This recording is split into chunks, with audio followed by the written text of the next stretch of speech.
Mesa de debates. Oferecimento Unimed Juiz de Fora. Planos exclusivos para estudantes do maternal à graduação. Premium FM, sintonizada no seu bom gosto.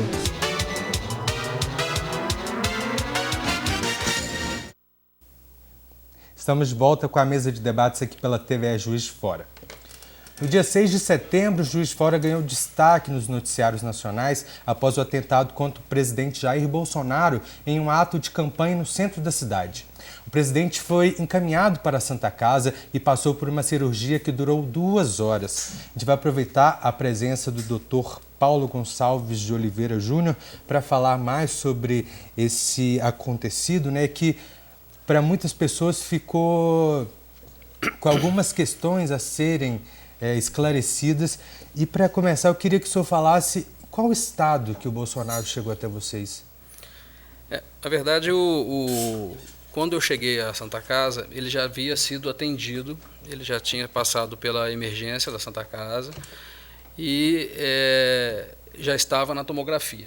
Então, quando eu cheguei, ele tinha acabado de fazer o exame de tomografia, que tinha evidenciado que havia perfuração intestinal, que havia uma quantidade de sangue grande na cavidade, e ele já estava em uma condição de choque, Ele já estava com a pressão extremamente baixa, estava com uma pressão de 7/3 ou 7/4, se eu não me engano, uma frequência cardíaca altíssima, e já até com um pouco de dificuldade respiratória. Aí nós encaminhamos ele para o centro cirúrgico, onde foi iniciado as manobras de ressuscitação e preparo para intervenção cirúrgica. Esse negócio nós encaminhamos, ele foi na correria, né, doutor? É uma emergência, né? Foi daquele negócio de minutos, né? Sim, foi o tempo hábil necessário. Que tempo ele teria se não tivesse aquele atendimento tão rápido assim, doutor? Então, é difícil da gente precisar exatamente um tempo, mas, na verdade, minutos fazem a diferença. Tá vendo? Porque o sangramento estava ativo. A hemorragia não tinha sido estancada, a faca tinha produzido uma hemorragia importante, então a questão de tempo, quanto antes, melhor. E quanto tempo demorou o procedimento para conseguir? Quanto tempo vocês trabalharam lá? Digamos, da minha chegada até o centro cirúrgico, eu acredito que menos de 10 minutos ele já estava sendo operado. Isso foi muito rápido. Foi muito rápido. Falando, porque, na verdade, o anestesista, o Dr. Edi Prata, que foi brilhante no atendimento, subiu para o centro cirúrgico para já preparar tudo para que, naquele intervalo de sair da tomografia, subir ao 14º andar e chegar à sala, já houvesse tudo preparado para recebê-lo. Doutor, um dos fatores que causou certo questionamento, pessoas questionaram a veracidade do acontecido, foi o fato do ferimento não ter saído sangue. Qual que é a explicação médica, científica para isso? Porque, na verdade, a parede abdominal ela é composta de pele, subcutâneo e músculos, E a reação natural de quando você tem qualquer tipo de trauma no abdômen é a contração muscular. Então, a própria contração muscular já gera uma compressão dos vasos que sangrariam, tá certo? Além disso, o sangramento que se teve, que foi o sangramento importante, que estava colocando em risco a vida do presidente, é uma hemorragia interna, São de vasos que passam junto da coluna vertebral, bem posterior, Então, esse sangramento todo, vultuoso, volumoso, ele foi para dentro da cavidade abdominal, porque a gente tem um espaço muito grande dentro da cavidade abdominal e esse espaço foi sendo preenchido de sangue, Então, por lado de fora, você sai gotas de sangue, pouca coisa. A camisa dele, que nós tiramos, estava com um pouquinho de sangue, assim, mas nada a se comparar ao que tinha dentro da cavidade. A primeira informação foi mesmo, não, foi só de raspão, tentaram esfaqueá-lo, mas não houve ferimento mais grave, foi atendido na farmácia, que eu não sei. Foi isso a primeira conversa, porque ninguém imaginava que a coisa tinha sido tão profunda, né, doutor? Sim. Por causa dessa aparência, de um ferimento leve. Ele mesmo, relatando, ele achava que fosse até um soco na barriga, porque ele sentiu uma dor muito forte, e talvez até por falta da exteriorização de uma quantidade de sangue, passou-se a pensar que talvez fosse uma coisa de raspão, e na verdade não foi. Foi um ferimento extremamente grave, né? A lâmina da faca é uma lâmina grande e, como eu disse, foi lá na parede posterior do abdômen. Doutor, o senhor comentava que uma faca pode ser mais prejudicial para um fato como esse do que, por exemplo, um tiro. Sim. Porque, na verdade, a área cortante da faca ela é maior do que o projétil, né? Você tem aí um projétil que vai ter, por exemplo, sei lá, uns 8 milímetros de 9 milímetros, né, que eu acho que é o calibre mais, ou 38, né, que seria ponto 38 polegadas, né, em torno de 8 milímetros mais ou menos.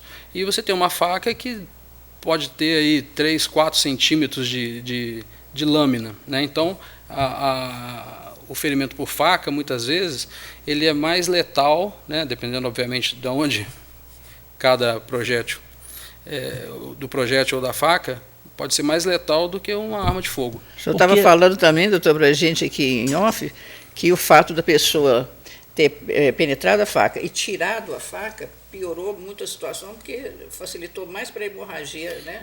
Sim, isso é até uma orientação que, aproveitar a oportunidade, nunca se tira qualquer tipo de projétil que entrou no corpo, né, da pessoa. Então, não só faca, né, mas às vezes acidentes em obras, que entra um vergalhão, que os empalamentos, pedaços de madeira, enfim, qualquer tipo de projétil, de fragmento que esteja inserido no corpo da pessoa, nunca se remova. Porque o que acontece é que o objeto que provocou o trauma, por exemplo, um vergalhão, ele está ocupando o espaço físico do trauma que ele promoveu.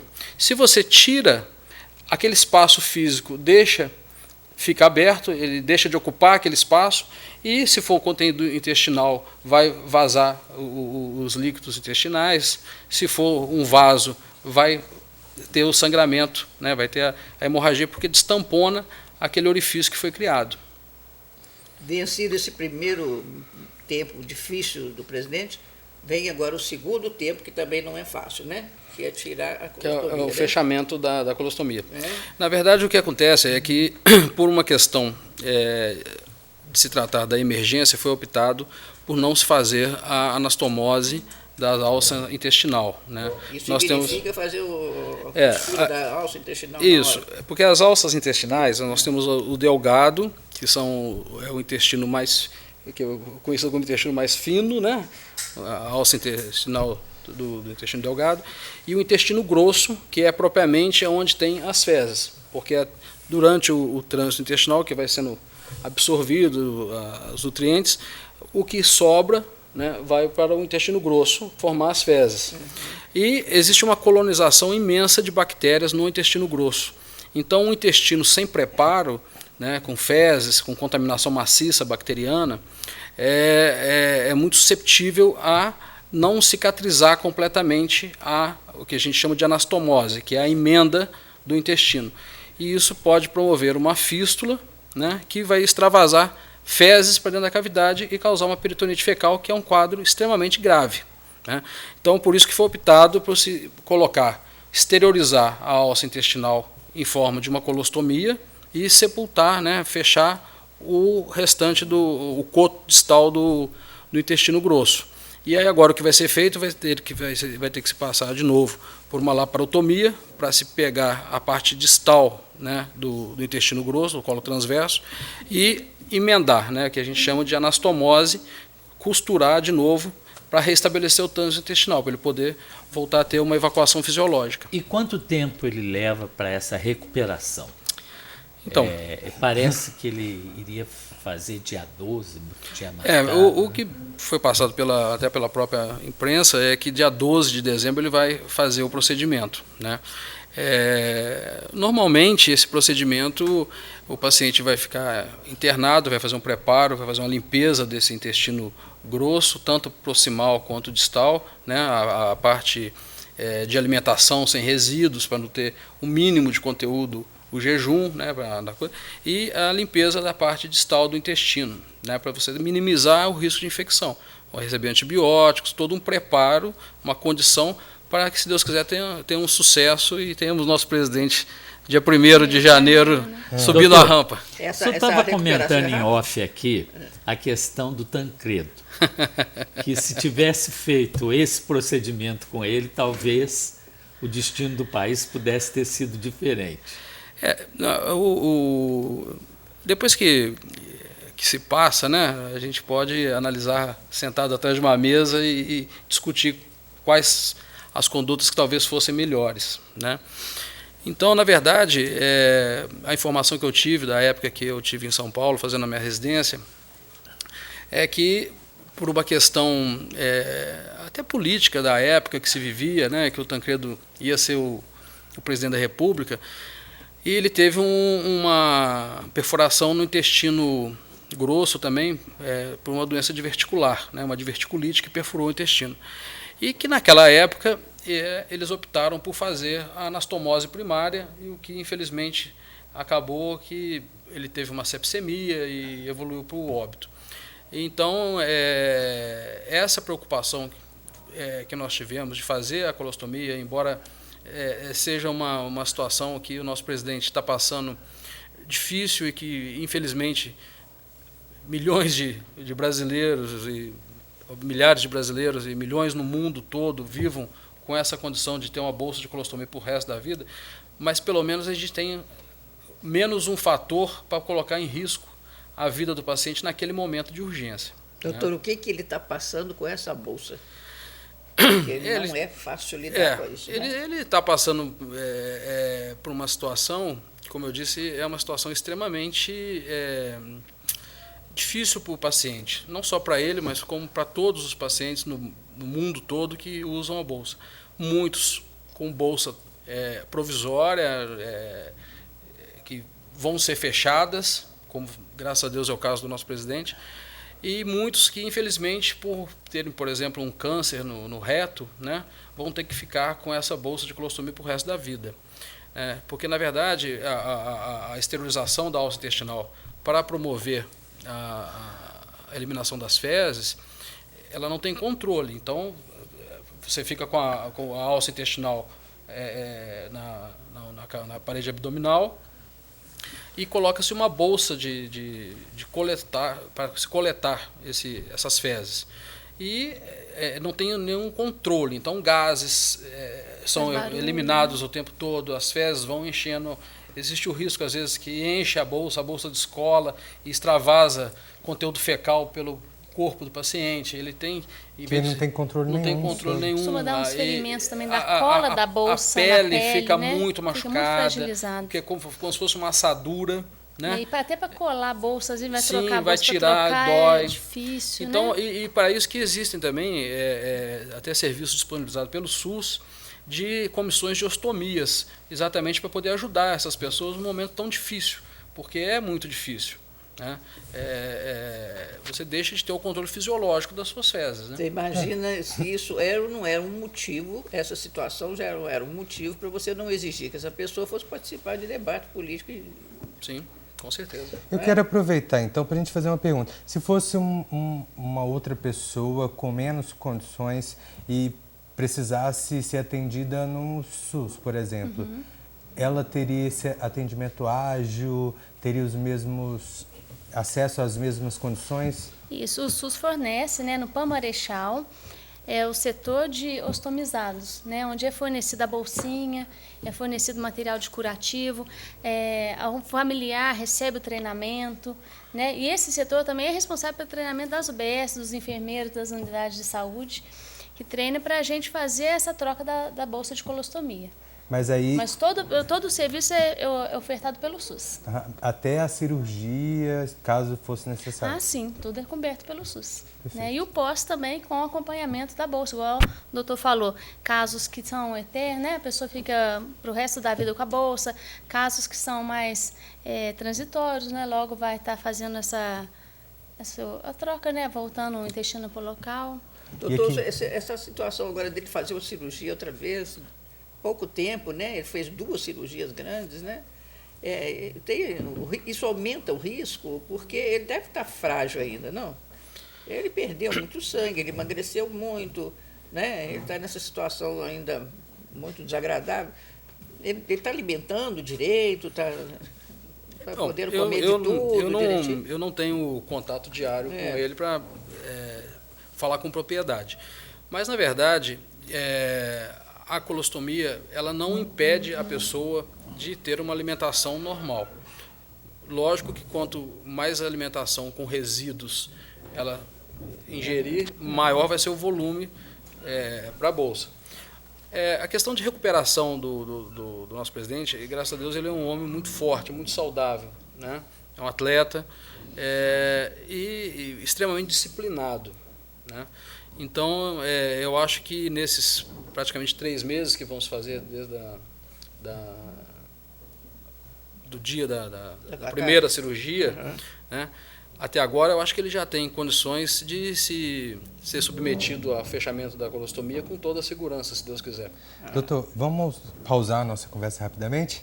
A gente agora vai para o último intervalo do nosso programa de hoje. Já voltamos com a mesa.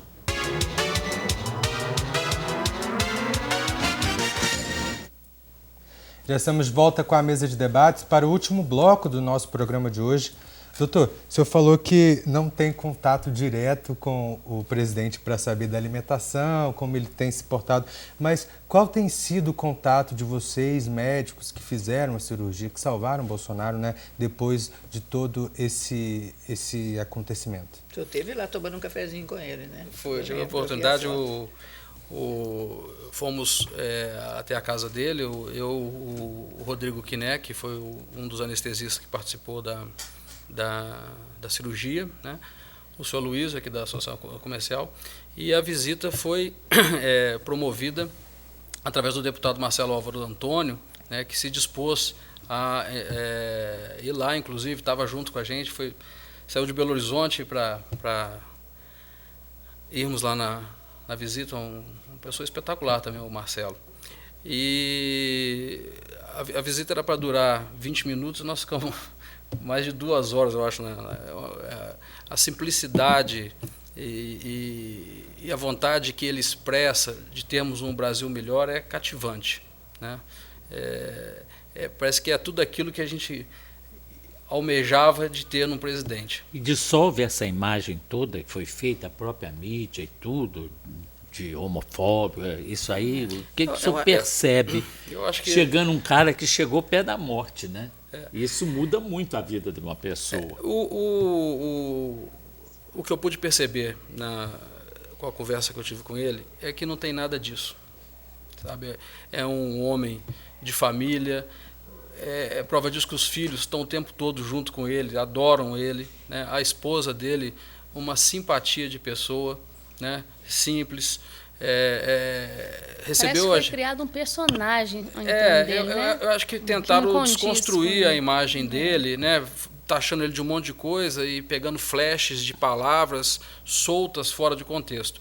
Porque o que eu vi foi de um homem extremamente família, íntegro e com uma vontade de fazer o Brasil voltar a ser o que era antes. Tudo que incomoda. Né?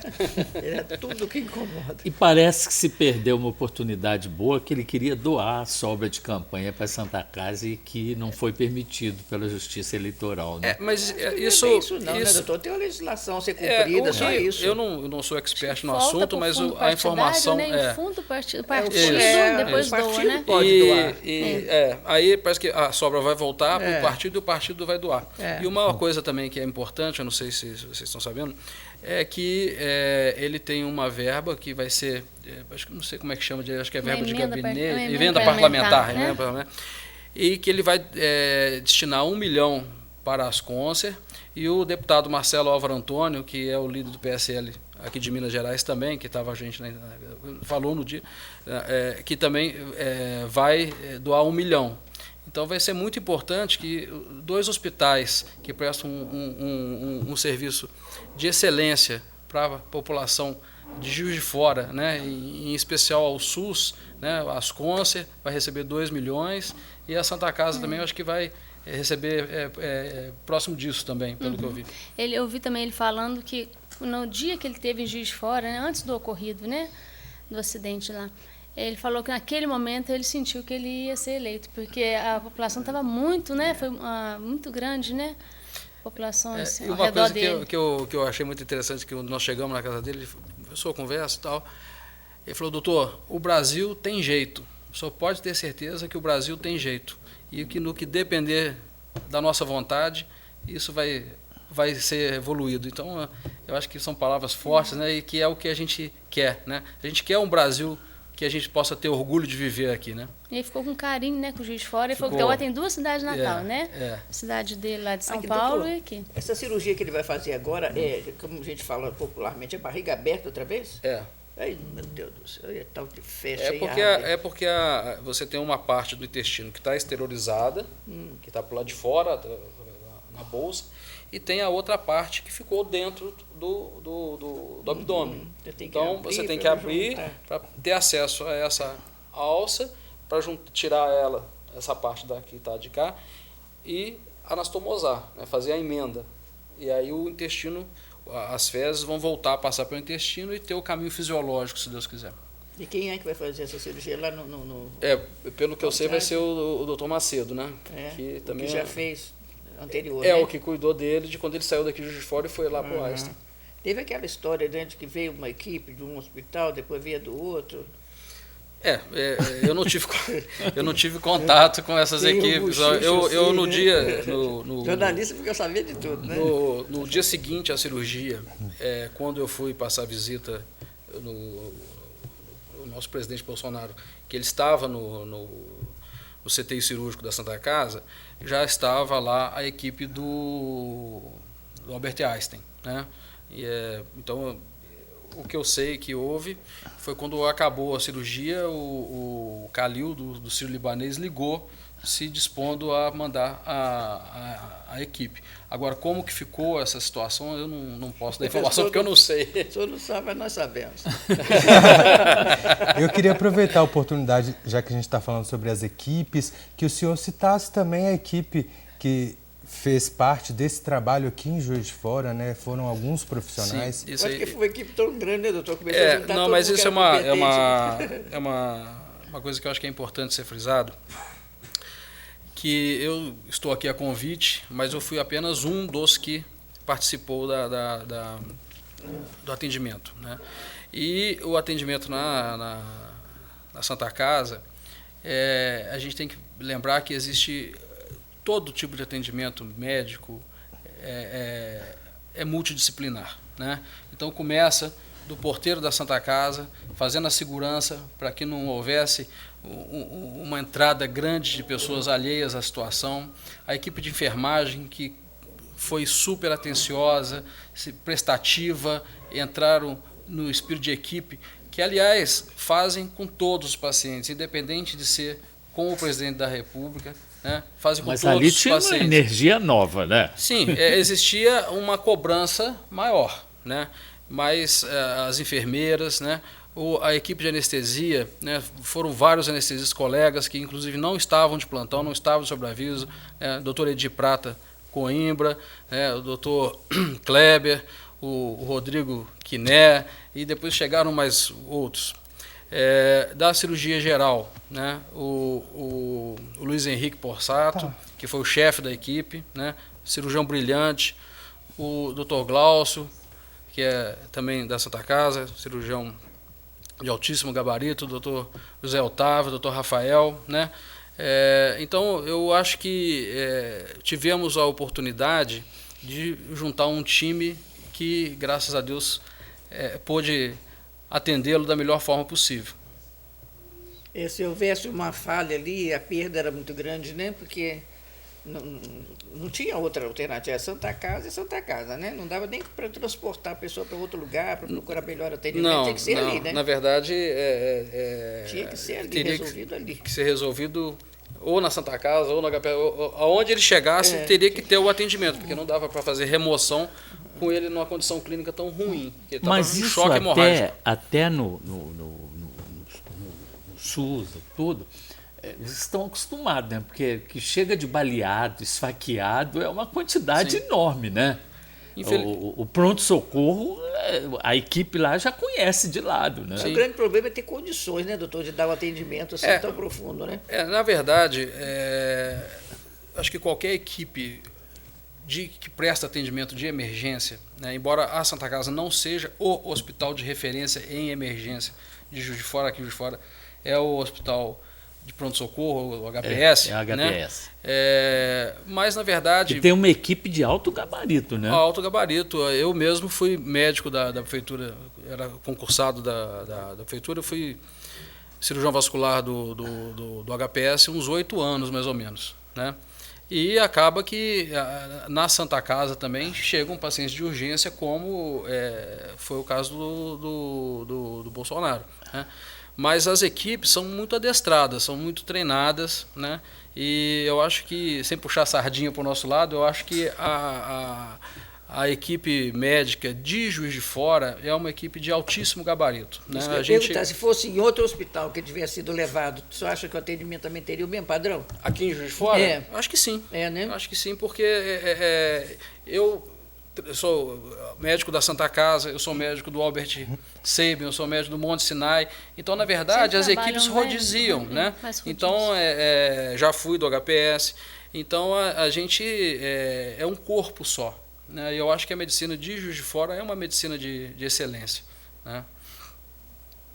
Doutor, deu então muita sorte, né? Ele deu muita sorte, até mesmo. Nosso programa está quase terminando, então, para as pessoas, para os eleitores e para os brasileiros que vão precisar do Bolsonaro, né, até quem não votou nele, o próximo passo é essa cirurgia que vem agora já, e a gente deve se preocupar com o quê? Caso possa acontecer algo com o presidente. A gente deve rezar para não acontecer rezar o quê? para quem, né, Neuza? Não, eu acho que a condição que vai ser feita essa cirurgia agora, de uma forma eletiva, num hospital de excelência do Brasil e do mundo, né? Eu tive a oportunidade de trabalhar no Einstein também, lá de São Paulo, é um excelente hospital. E a equipe cirúrgica do mais alto gabarito, né? O Dr. Macedo é um dos principais nomes da cirurgia do Brasil, né? Então, eu acho que sinceramente, não estou preocupado. Eu tenho convicção de que vai ser tudo um sucesso e que 1º de janeiro nosso presidente vai estar subindo a rampa. Tomara, né? Doutor, muito obrigado pela sua participação. Eu que agradeço. Parabéns pelo trabalho desenvolvido lá na Santa Casa e pelo trabalho também que salvou o presidente Jair Bolsonaro, né? Também quero agradecer a Sandra. Obrigada. Parabéns pela iniciativa de vocês de desconstruírem a cabeça de homens que ainda precisam, né, dessa desconstrução, e pelo trabalho desenvolvido para garantir a saúde desses homens. Nós, da Atenção Primária, agradecemos também a oportunidade. Obrigado, viu? Zé, Neuza, até qualquer hora. Até qualquer hora. Só chamar que aparece, né, Neuza? Na hora que menos espera, eu apareço. Obrigado, viu? E é claro que eu quero agradecer a você que acompanhou o nosso programa aí da sua casa. Lembrando que a mesa de debates volta ao vivo amanhã, às 11 horas da manhã, aqui pela TVE Juiz de Fora. Tem a reprise do nosso programa de hoje a partir das 6 horas da tarde, ou a qualquer momento, de um jeito ainda mais fácil, no conforto da sua casa. É só entrar no nosso canal no YouTube ou na nossa página no Facebook, procurando por TVE Juiz de Fora. Muito obrigado pela sua companhia, uma ótima tarde para vocês e até amanhã. Tchau.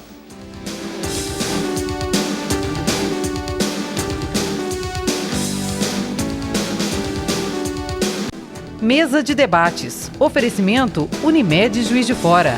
Planos exclusivos para estudantes do maternal à graduação. Premium FM, sintonizada no seu bom gosto.